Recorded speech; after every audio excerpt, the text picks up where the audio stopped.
So definitely a big difference from where I started.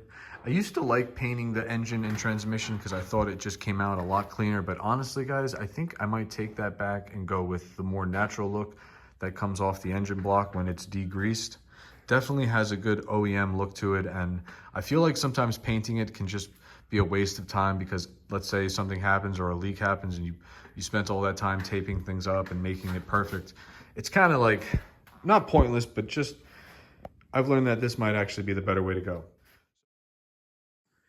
So about a month ago, I brought the head of the D16A6 to a machine shop to get resurfaced, cleaned, and I had a lot of parts laying on the side that I bought from over the years that I finally was able to get installed.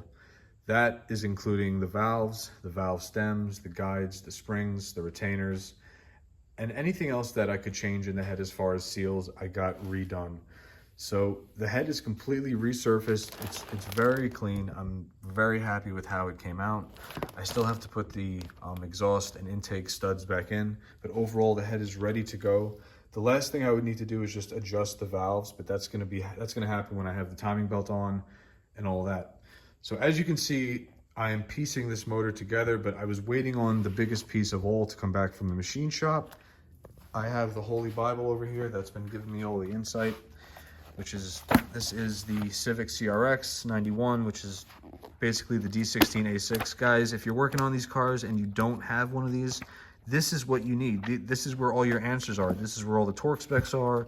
It's got all the wiring diagrams. It's literally got every piece of information, including DX models. It's got the SIs. It tells you everything. It tells you all the vacuum lines. This is the Bible of the Hondas right here if you're gonna go back to OEM type style engine swaps and stuff like that. But first, I just want to show you guys the old pieces that were removed from the motor and just show you a reason why I decided to get everything redone. Now, as you can see here, there is a lot of carbon deposit buildup on these valves, and I did not want to move forward with just throwing this motor in the car with the way it was. So when I bought my Tahitian Green CRX, the D16A6 had an overheating problem, and I opted out to change the head gasket, maintained it from there, and it currently ran, but still had issues with burning oil, heavy smoke coming out the tailpipe. So I knew that overall there was an issue that had to be addressed before I could run this motor again.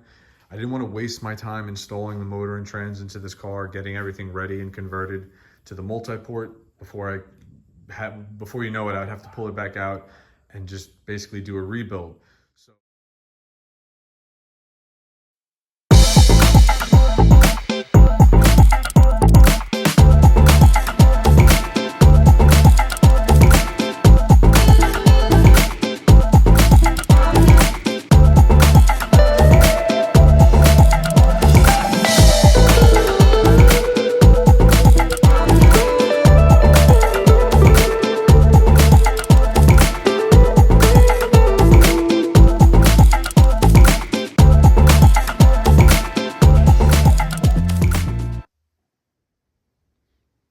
All right, guys, so it is a few weeks later, and as you can see before me, I have the D16A6 assembled. I got the head attached.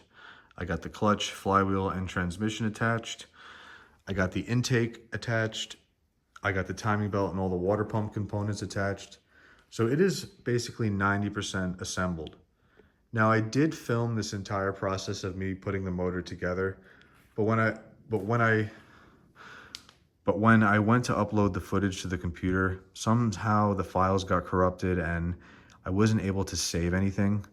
So I did end up losing all that footage, which is kind of a bummer because originally I had intended for this video to just be about putting the motor together and assembling it and kind of just giving you like my how-to version of just doing a basic overhaul on a single cam.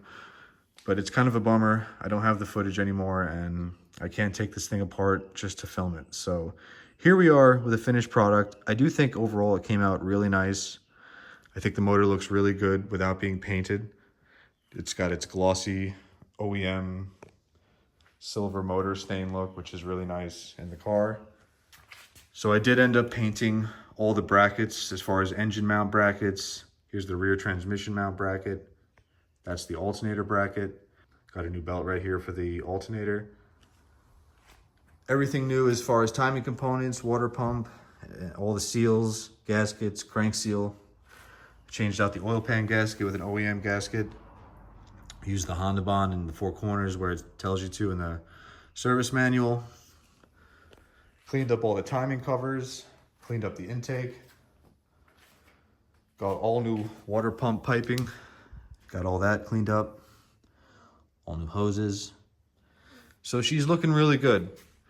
Got new axle seals for the transmission on both sides. I still got to put the fuel rail on, get the injectors going. This is obviously not bolted down because I still got to paint it and adjust the valves. So that'll all be done once the motor's in the car. These were really rusted out, but I'm glad I gave those a nice overhaul. It just makes the motor look so much better, even like the slightest things like that. This is the clutch bracket cable. But it's also a transmission ground, I believe. So I got to be careful with that paint. I got to scuff some of that off when I put it in the car. And that's really it, guys. So unfortunately, I did lose the footage, but here it is, all assembled, cleaned up, and almost ready to go. Got an OEM oil cap because the other one was broken. And just to show you real quick, I have the harness over here. So this is the harness that I'm going to be using. This was on the B16 when I converted the other blue hatch to multi-port fuel injection. I got the sub harness here that runs the pins to the computer. So that's all cleaned up, degreased. I highly recommend picking one of these up. It's called a Monotech harness for the DPFI to MPFI swap. Very cool to have, makes this process so much easier. It's basically like a plug and play system when you have that harness. Very recommended. So I hope you guys enjoyed the video of me cleaning it. Unfortunately, yeah, I lost all the footage of assembling it, but here it is in its glory, ready to go. It's gonna be very exciting to start this thing up with all the new work that's been done. Should be a very reliable setup. Gonna have a little bit of a break-in period, probably like 500 miles. I'm not gonna beat on this thing. It's just gonna be a daily. But I'm excited to get it into the car. I still got to get the bay painted, but that's going to be our next step and the next video. So stay tuned, guys. Thanks for joining in. Hope you're all having a blessed week and a blessed day. I'll catch you guys on the next one, so stay tuned and be safe.